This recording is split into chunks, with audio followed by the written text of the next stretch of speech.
Solution যে খুঁজতেছে সে জায়গাটায় বা দেখতেছে, এই সময় তো আপনার ভিডিওই দেখতেছে না। আপনার কম্পিটিটর, অনেক কম্পিটিটর, একটা প্রোডাক্ট নিয়ে অনেক কম্পিটিটর, সেই কম্পিটিটর দেখে সে আসলে কার্ডটা নেবে, আপনারটা কেন নেবে?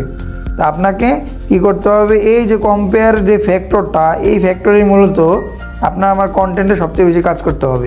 কারণ আপনি প্রবলেম বা ডিমান্ড দিয়ে আপনি কী করছেন, তার ইন্টারেস্টটা নিলেন যে সে তা আপনার ভিডিওটা দেখবে বা কন্টেন্টটা পড়বে বা ল্যান্ডিং পেজে যাবে, তাই তো? ইন্টারেস্ট তৈরি করার পরে আপনার তো এই জায়গাটা ক্লিয়ার করতে হবে, না হলে আপনার কাছ থেকে না নিয়ে আপনার কম্পিউটারের কাছ থেকেই তো নেবে, তাই তো? তা আমরা এখানে কন্টেন্টে এই জায়গাগুলো ক্লিয়ার করি না। আরেকটা বিষয় হচ্ছে যেটা আমাদের বাংলাদেশের প্রেক্ষাপটে আপনাকে বুঝতে হবে যে আপনার আমার অডিয়েন্স যেই টাইপের, ওই টাইপের ব্যাপারগুলো নিয়ে আপনাকে আমাকে কাজ করতে হবে।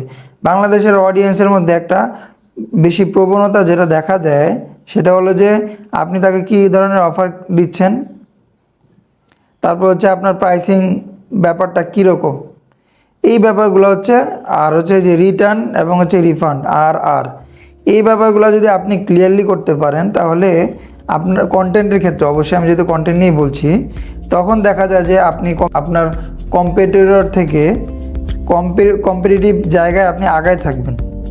আর হচ্ছে আরেকটা জায়গায় যে কাজ কন্টেন্টের ক্ষেত্রে, কল টু অ্যাকশনটা আমরা আসলে অনেক সময় ভুল করি। কারণ আপনি শুরুতে ইন্টারেস্ট দিয়ে কন্টেন্টটা আপনি কনজিউম করলেন অডিয়েন্সকে, কিন্তু লাস্ট কল টু অ্যাকশনে যদি আপনি প্রপারলি কন্টেন্টে না বলতে পারেন, তখন দেখা যায় যেটা আপনার অডিয়েন্স আপনার কথা শুনলো, তার কাছে ভালো লাগলো, সে কী করলো, তার মধ্যে একটা এই যে কেনার যে ডিজায়ারটা, সেই ডিজায়ারটা ফিল হলো না বা তার আর্জেন্সিটা তৈরি হলো না, সে কিন্তু আর কিনবে না।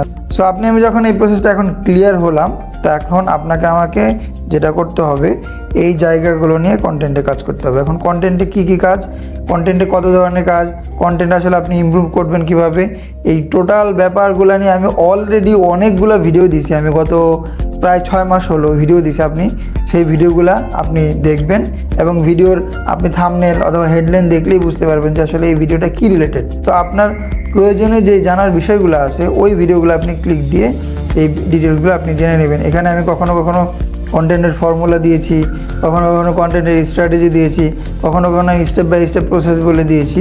তো এই ব্যাপারগুলো আপনি আপনার জায়গা থেকে জেনে তারপর হচ্ছে এই প্রসেসে আপনি কি করবেন, কন্টেন্টটা রেডি করবেন। কন্টেন্টটা বললে ভুল হবে, কন্টেন্টগুলো রেডি করবেন, তারপর আপনি আপনার অ্যাডসে যাবেন। কেননা আমি জানি যে আসলে একটা কন্টেন্ট দিয়ে আপনি যখন অ্যাডসে চালাবেন তখন কিন্তু কাজ করবে না, আপনাকে অবশ্যই টেস্ট করতে হয়।